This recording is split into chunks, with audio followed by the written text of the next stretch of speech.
approve ng 10,000 pesos, buo mo ma-receive ang loan, low interest din, 4 na buwan mo siyang babayaran. Welcome back again to my YouTube channel mga labs, and for today's video, panibagong platform na naman ito dyan sa Google Play Store. Ang ibabahagi ko sa inyo ngayon na kung saan nga pa still na maasahan mo ngayong 2025 dahil buong pa rin ma-receive ang iyong loan dito, still low interest pa rin siya at merong loan repayment period.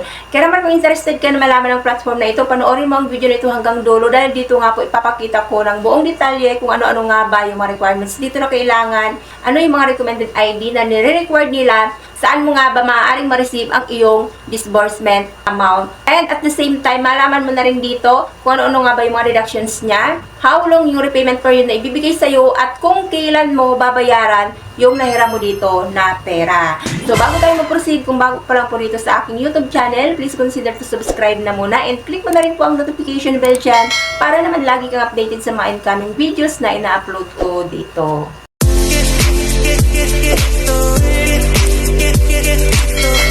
So, ngayon natin itong patagalin. Familiar na kayo dito sa platform na ito at marami na nga rin po dito ang na-approve. Ang tinutukoy ko nga po na platform na ito ay si Peso Loans. Meron na nga po akong account sa kanila. And then, nung nabuksan ko nga po ito, ngayong gabi lang din, is nakita ko na meron na nga daw po akong loan approval na 10,000 peso. So, ang kailangan mo nga lang po dito gawin kung ikaw ay first-timer user dito, magre-register ka lang po dito using your active cellphone number, and hingian ka nga lamang po ng iyong pong personal information. So, and pangalawa po yan dyan, hingian kayo ng work information. So, kung employed kayo or unemployed, may mga options na kailangan nyong pagpilian para makapag-proceed po kayo. And next ngayon dyan ay emergency contact. So, dito, 3 nga lang naman ang hinihingi nila na contact references. So, kayo na po ang bahala kung sino-sino nga yung ilalagay nyo po yan dyan as much as possible. Yung mga kasama nyo na lamang po sa bahay para naman mabilisan yung namomonitor yung mga incoming calls and texts na tatawag sa kanila in case nga po nahanapin po kayo. And last nga po yan dyan ay hingian po kayo ng identity information. So dito,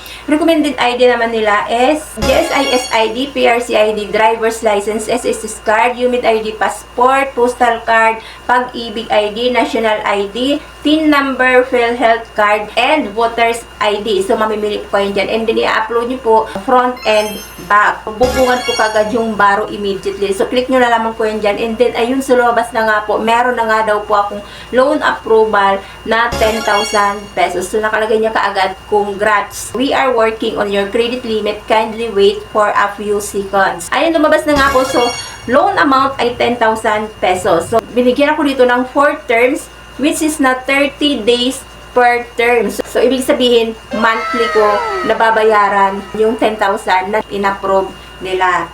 So, kailangan mo nga po ditong ilagay ang iyong pong selected channel method. It's either na e-wallet or bank transfer kung saan mo gustong i-disburse yung iyong pong loan approval. So, dito sa akin sa GCash naman, loan details. So, loan amount ay 10,000 pesos. So, disburse amount ay 10,000 pesos. So, buo nga siya. At total fees ay 1,000 pesos. So, ay nagbigay na rin po sila ng schedule kung kailan ko nga daw po babayaran yung nahiram ko na pera. So, unang schedule ko nga po dito is this coming March 3, 2025, which is na 2,750 yung kailangan kong bayaran.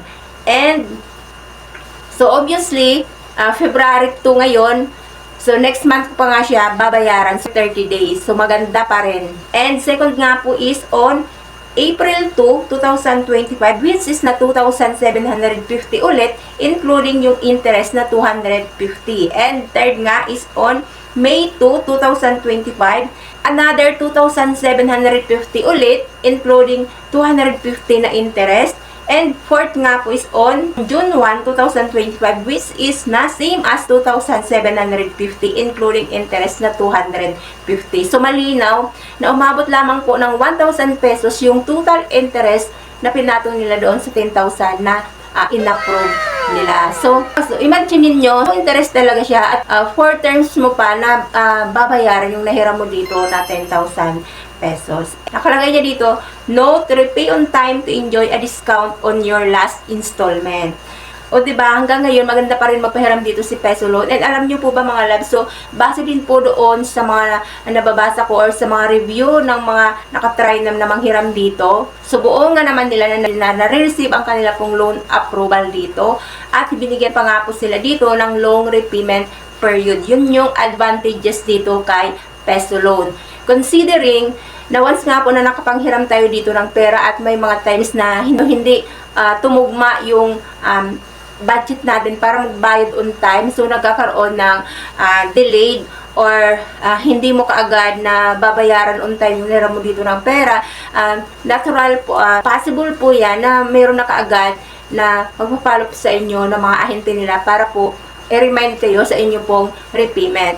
So, yun nga lang po yung disadvantages dito dahil nga po, may mga ahente po ito na maniningil na nila kapag malapit na yung due date nyo, may mga reminders na kaagad sila, tumatawag na po sila, nagtitext na sila para po paalala sa inyo yung inyo pong repayment. And masakla po yan dyan kapag dumating na po sa due date mo, kinaumagahan, hindi pa kayo nakapagbayad. Ayun, may mga text blast na po sila yan dyan na ginagawa dun sa kanila pong mga borrower para ma-push nga po na magbayad sa kanilang. And after yan, so nakalagay na nga po niya, so we have received your loan application and will process it as soon as possible.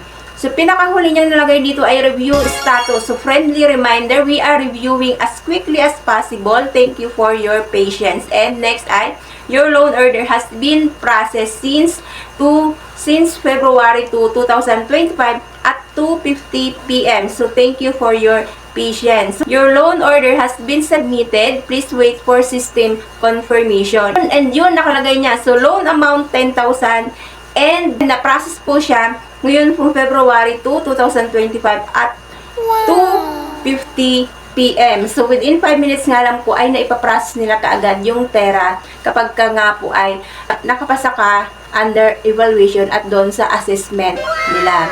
So, masasabi ko nga lang po dito kay Peso Loans, still maganda pa rin naman po siyang hiraman ng pera ngayon. So, hindi pa rin naman siya nagbago. Still, buo mong marireceive ang loan, no interest, at binigyan ka pa dito ng long repayment period. So, ayun na nga po mga lalabs, kung sana nakatulong sa inyo ang video na ito, at kung isa ka man po, or bago ko pa lang po dito na manghihiram ng pera kay Peso Loan, at na-approve ka dito, so ayun, ingatan nyo na nga lang po, at maging responsable na rin po kayo sa pagbabayad, bayaran nyo on time, para naman aalagaan nyo yung ganito pong isa sa mga magagandang hiraman ng pera, at maging maganda rin po yung record ninyo sa kanila. So, ayun na nga po mga lalabs ko yung video natin for today. So, sana po nakatulong. Thank you po. God bless po. Bye-bye.